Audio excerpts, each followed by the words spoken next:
त्यामुळे आता मी अशा एका व्यक्तीकडे येणार आहे ज्यांनी फक्त अभिनेता म्हणूनच नाही तर लेखक, दिग्दर्शक, निर्माता आणि छत्रपती शिवाजी महाराजांच्या भूमिकेमध्ये आपण बघणार आहोत. बस नाम ही काफी है. रितेश विलासराव देशमुख. नमस्कार. सर्वप्रथम मीडियामधून आलेले सर्व मित्रांचा मी अत्यंत आभारी आहे की आपण वेळात वेळ काढून इथे आलात, आम्हाला मान दिलात, हे मी कधीही विसरू शकणार नाही. मी जन्माला आलो, आई वडिलांना पाहिलं,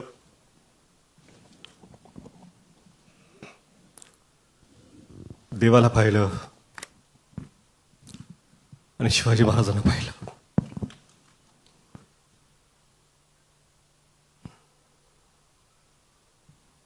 त्यावेळेसपासून महाराज काय आहेत आपल्याला सांगायची गरज नाही. आपण हे मराठी मातीत श्वास घेतो. शिवाजी महाराज आपण जगतो. लहान होतो, किल्ले बनवले, भगवे झेंडे लावले, तोफा लावल्या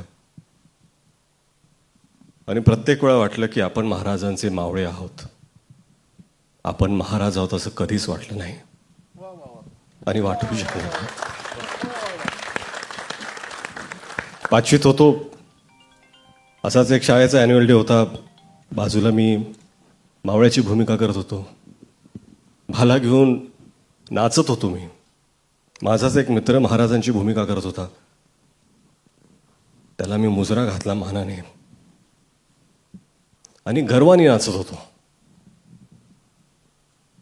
तो मावळा त्या स्टेजवर असून तोच मावळा आज ह्या स्टेजवरती आहे आणि महाराजांना मानाचा मुजरा देण्याचा प्रयत्न करतो.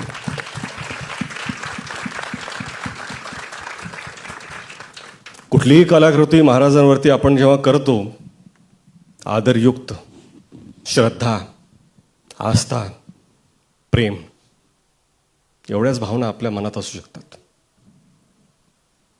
आज मला असं वाटतं की शिवरूप जेव्हा एखादा लहान मुलगा सुद्धा धारण करतो, स्टेजवरती असो, शाळेत असो, सोसायटीमध्ये असो, दिवाळीत असो, शिवजयंतीला असो, मालिकेत असो, नाटकात असो, कुठल्याही कलाकृतीमध्ये, हे खरं म्हणजे त्या व्यक्तीचं सौभाग्य असतं की ते रूप धारण करण्याची त्याला संधी मिळते. आणि हेच सौभाग्य मला मावळा म्हणून प्राप्त झाले.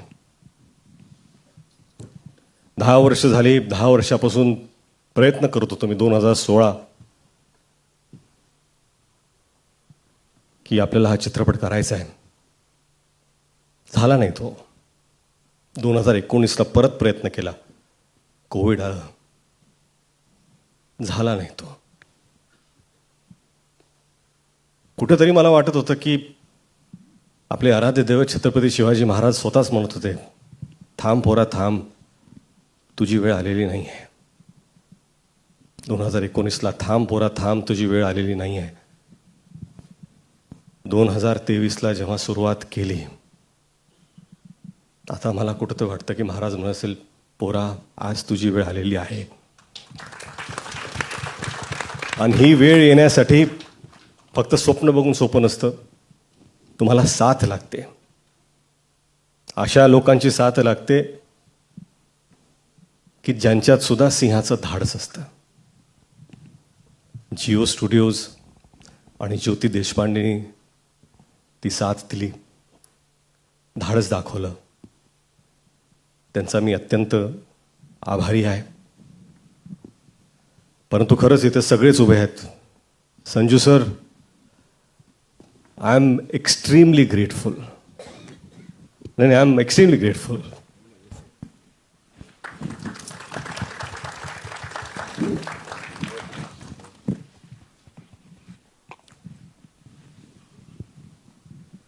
संजू सर से जब मिला, उन्होंने कहा कि आपके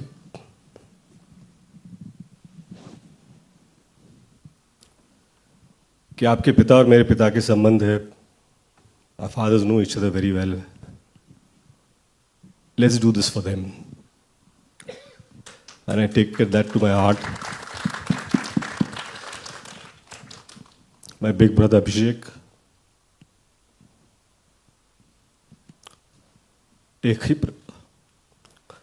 एकही प्रश्न विचारला नाही.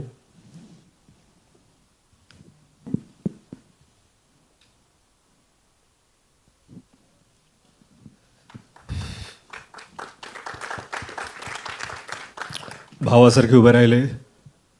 अभिषेक तुमचा मी अत्यंत आभारी आहे. अजय भाऊ, अतुल भाऊ, 10 वर्षापासून सातत्याने त्यांनी साथ कधी सोडली नाही. महाराजांबद्दलचं त्यांचं प्रेम ह्याच्यावर कधीच कोणी प्रश्न उठवू शकत नाही. त्यांची श्रद्धा, कधी कधी असं वाटतं की ते महाराजांना जसे पाहतात तसं मी का पाहू शकत नाही आहे, परंतु प्रयत्न केले. बमन,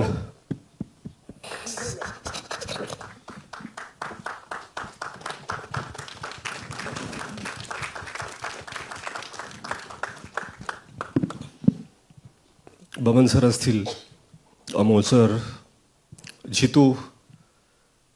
एक दिवस आधी मी त्यांना विचारलं, माझ्याकडे ॲक्टर नाही आहे, तुम्ही कराल का? एकही प्रश्न विचारला नाही. एवढं प्रेम दाखवल्याबद्दल मी सगळ्यांचा अत्यंत आभारी आहे. महेश सर तेच हो, एवढं प्रेम का माहीत नाही, पण दिल्याबद्दल. भाग्यश्री मॅम असतील, विद्या मॅम, त्यांनी खरंच भरभरून साथ दिली. आणि जे त्यांनी काम केलंय, खरं म्हणजे काय ना की महाराजांवरती चित्रपट बनवायचं ही माझी लायकीच नाही आहे. मला असं वाटतं की या जगात लाखो चित्रपट जरी झाले आणि जगातले सगळ्यात चांगल्या डिरेक्टर्सनी पण केले, तरी आपल्या महाराजांना न्याय देऊ शकेल असा एकही चित्रपट बनवू शकत नाही. कारण त्यांची कीर्ती, त्यांची स्मृती ही आपल्या कर्तृत्वापेक्षा फार फार मोठी आहे, फार उंच आहे. आपण फक्त प्रामाणिक प्रयत्न करू शकतो. इथे टीममधले सगळेच आहेत. चित्रपटाचं लेखन डॉक्टर अजित वाडीकर, संदीप पाटील, प्राजक्त देशमुख, आणि हिंदीचे संवाद जयदीप यादव. या सगळ्यांची मेहनत. उर्वशी एडिटर असतील, संतोष सर सिनेमॅटोग्राफर, ऋषी मानुषी नॅफ कॉस्ट्यूम, निखिल अपूर्वा. अडचणीच्या काळात त्यांना इतका त्रास दिला मी, पण हे जे भव्य दिव्य सेट उभे त्यांनी केलेत. रोहन मापुसकर कास्टिंगचे असतील, मनोहर वर्माजी ॲक्शनमध्ये आहेत, कधीही नाही, सदैव तयार. मॅड असनलाज अर्जुन इथं उभे आहेत. VFX उत्कृष्ट त्यांनी केलं आहे. वॉर्नर जय मेहता इथे आहेत, थँक्यू. आणि मेकअप टीम, कॉस्ट्युम, सगळे डिपार्टमेंट, मी विसरत असेल, आर्ट डिपार्टमेंट, कॉस्ट्युम, सगळ्यांचं मी अत्यंत अत्यंत आभारी आहे. हे सगळं होत असताना जर अशी एक व्यक्ती असेल ज्याच्याशिवाय हे घडूच शकलं नसतं, तर ती आहे जिनिलिया. स्वप्न पाहणं सोपं असतं. स्वप्नाला काय असतं? पाहिलं स्वप्न, पण ती साकार करण्याची जिद्द, साथ उभं राहून ते करून घेण्याचा आत्मविश्वास जर कुणी दाखवला तर तो जिनिलियाने दाखवला. एखाद्या दिग्दर्शकाला जर अशी निर्माता भेटली तर अजून काहीच गरजेचं नसतं.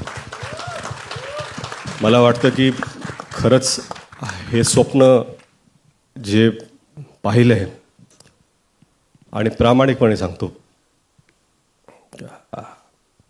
आम्ही सगळी ही संपूर्ण टीम याच्याकडून देवापुढे एक फूल ठेवल्यासारखं हा चित्रपट महाराजांच्या चरणी आम्ही ठेवतोय. आणि तुम्ही सर्व इथं आलात. सॉरी, मला असं इथे असं बोलायचं नव्हतं, परंतु मला माफ करा. थँक्यू.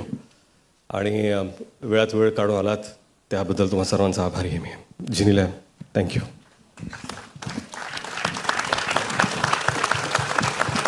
रितेश सरांसाठी एकदा जोरदार टाळ्या झाल्या पाहिजेत.